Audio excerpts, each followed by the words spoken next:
नमस्कार दोस्तों, मैं पुखराज शर्मा आपका एक बार स्वागत करता हूं फिर से आपके अपने YouTube channel Shri Karni commerce classes यानी SKCC में। चलते दोस्तों 16 जुलाई से लेके 20 जुलाई तक के करंट अफेयर्स के पार्ट फर्स्ट की तरफ। लेकिन इससे पहले find out the fact competition में पिछली बार मैंने आपको फूड एंड एग्रीकल्चर ऑर्गेनाइजेशन यानी FAO के डायरेक्टर जनरल के बारे में पूछा था और आपका आंसर बिल्कुल सही था दोस्तों। फूड एंड एग्रीकल्चर ऑर्गेनाइजेशन के नए डायरेक्टर जनरल चाइना के क्यू डोंग्यू बने गए हैं दोस्तों। FAO जिसका हेडक्वार्टर रोम इटली में है, जो वेरी इंपोर्टेंट है। सर्वाधिक प्रश्न यही पूछा जाता है FAO का हेडक्वार्टर कहाँ है, रोम इटली, और जिसकी स्थापना 16 अक्टूबर 1945 के दिन हुई। इसलिए 16 अक्टूबर के दिन हम वर्ल्ड फूड डे मनाते हैं और 7 जून के दिन वर्ल्ड फूड सेफ्टी डे मनाते हैं। चलते हैं दोस्तों आज की करंट अफेयर्स की तरफ और सबसे पहले चाइना को एक और जोरदार झटके की तरफ चलते हैं जो भारत ने 5G सेवा को टालकर दिया है। जी हां, हाल ही के अंदर भारत ने सीमा विवाद के बाद चीन को सबक सिखाने के लिए 5G मोबाइल सेवा 1 साल के लिए टाल दी है, यानी अब 5G सेवा 2021 में लॉन्च की जाएगी। तो चीन को 59 चीनी मोबाइल ऐप पर पाबंदी के बाद भारत के इस बड़े फैसले से चाइना को जोर का झटका लगा है। 5G नेटवर्क के लिए भारत और अमेरिका हाथ मिला रहा है, जो कि चाइना की छाती के ऊपर सांप लौटेगा।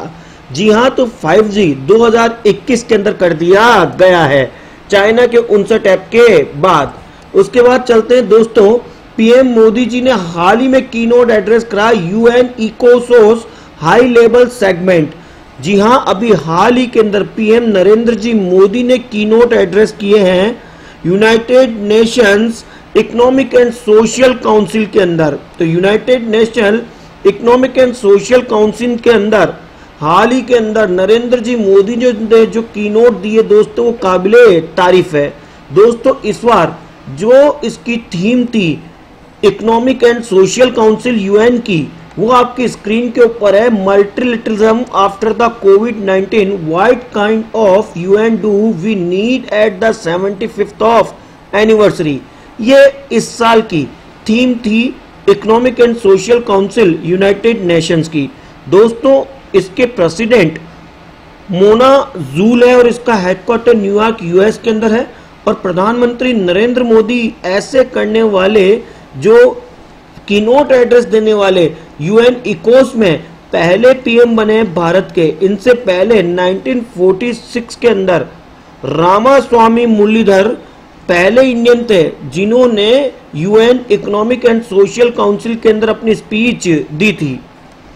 चलते हैं दोस्तों इंडिया के नए कैंपियन की तरफ। जी हां, एयर इंडिया ने हाल ही के अंदर एस्टैब्लिश करा एक बायलिटरल एयर बबल्स नाम से।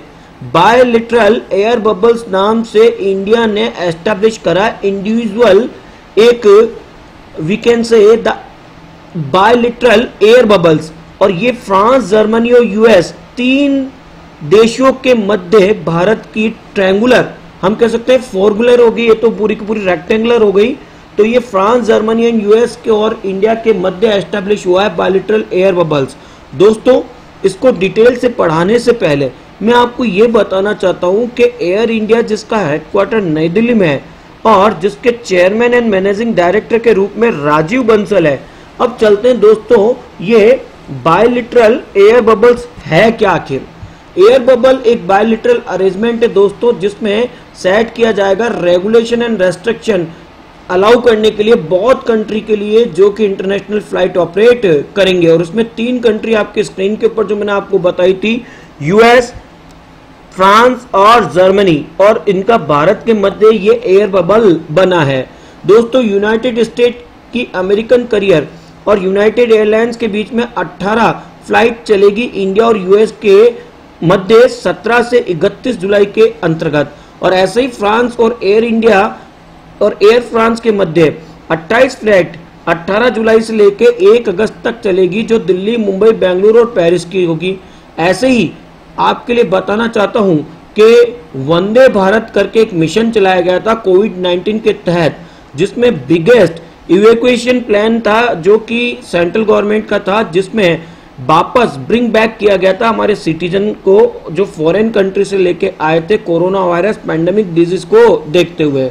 दोस्तों इसकी जो फोर्थ फेज मिशन जो थी, जो 15 से लेके 15 जुलाई 2020 तक चली थी वंदे भारत की, उसमें लगभग 6,87,000 पैसेंजर भारत लाए गए थे। और उसके बाद अब ये एयर बबल, जो कि मैं कह सकता हूं 3 देशों के बीच में एक एयर फ्लाइट एग्रीमेंट हुआ है, इंडिया, यूएस, फ्रांस और जर्मनी के मध्य।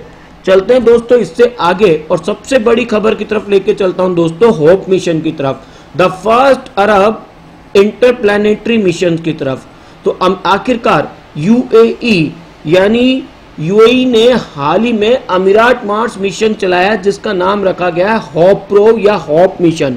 और यूएई ऐसा करने वाला फर्स्ट वेस्ट एशिया और अरब नेशंस बना है जिसने ये अपना होप मिशन, जो स्पेस मिशन है, वो मार्स के लिए किया गया है और इसको जापान के द्वारा लॉन्च किया गया है।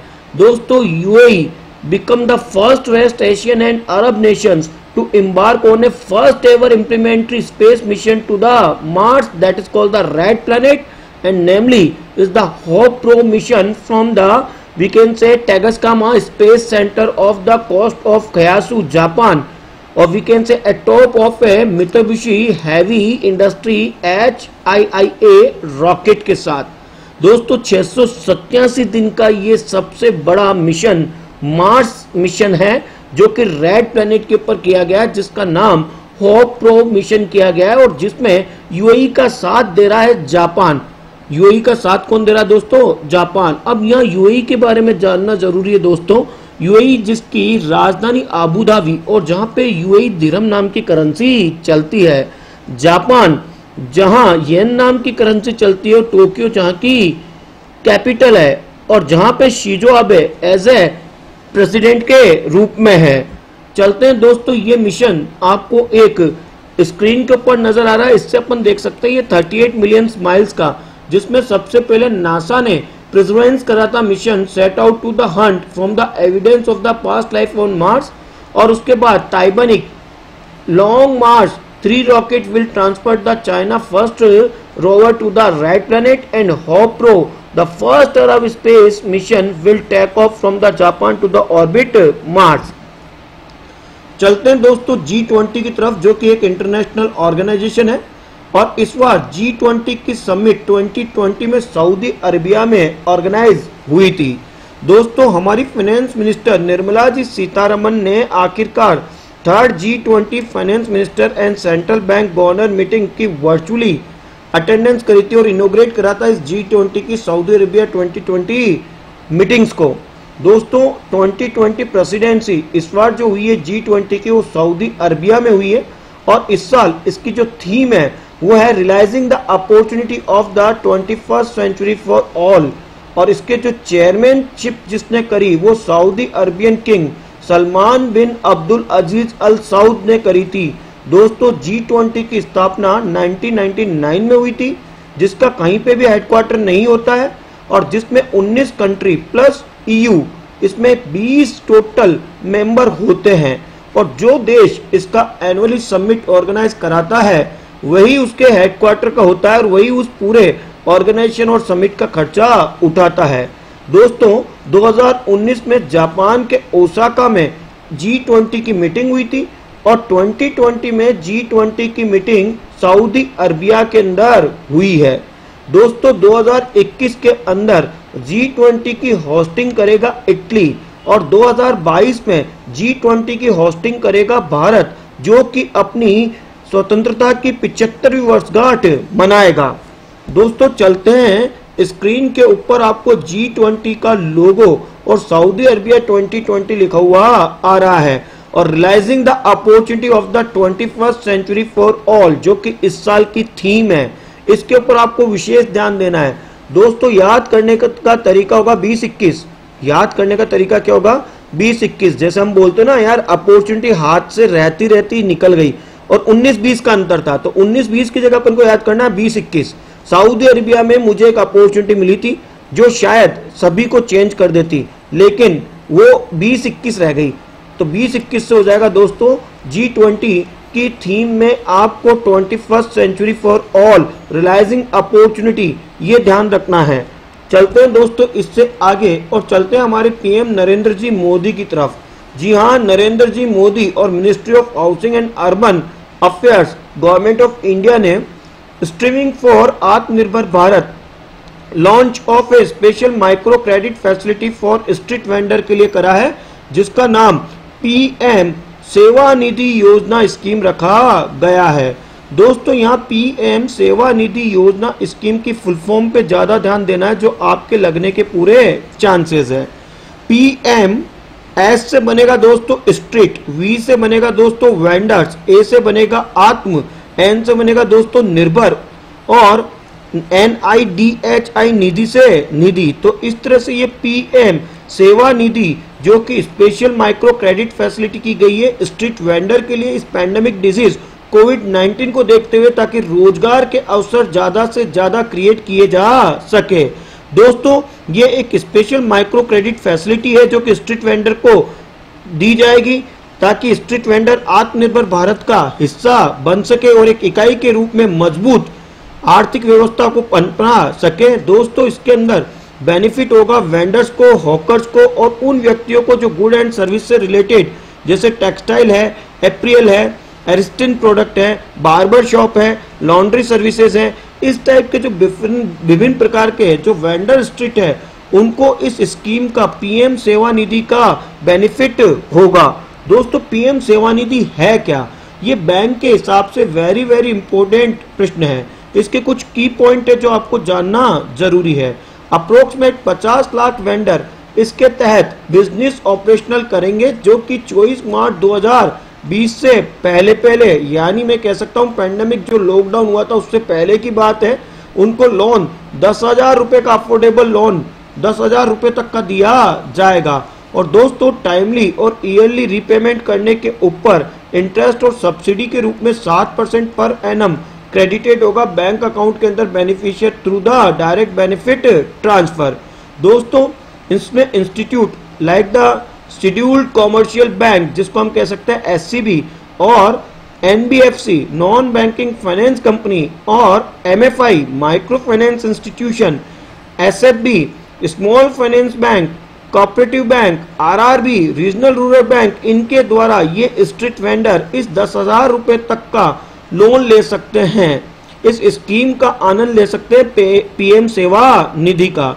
दोस्तों ये स्कीम वैलिड जो है वो अंटिल मार्च 2022 तक रहेगी। और जैसा हम सभी जानते हैं कि small industrial development bank of India, जिसे हम सिडबी कहते हैं, वो इम्प्लीमेंट्री एजेंसी है इस पीएम सेवा निधि की। दोस्तों सिडबी, जिसे माइक्रो रेगुलेटर के नाम से भी जानते हैं, माइक्रो फाइनेंस का रेगुलेटर कहलाता है सिडबी, और जिसका हेडक्वार्टर लखनऊ यूपी के अंदर है और जिसकी स्थापना 1990 में हुई थी।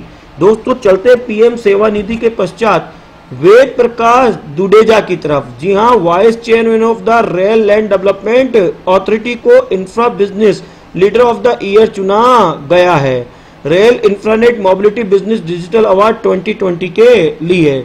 तो दोस्तों मैं ये कह सकता हूं कि ट्रांसपोर्ट न्यूज आई है और rail infra and mobility business digital award 2020, जिसको हम रिम्बाडा 2020 अवार्ड कहते हैं, ये जीता है वेद प्रकाश डुडेजा ने, जो कि वाइस चेयरमैन है rail land and development authority.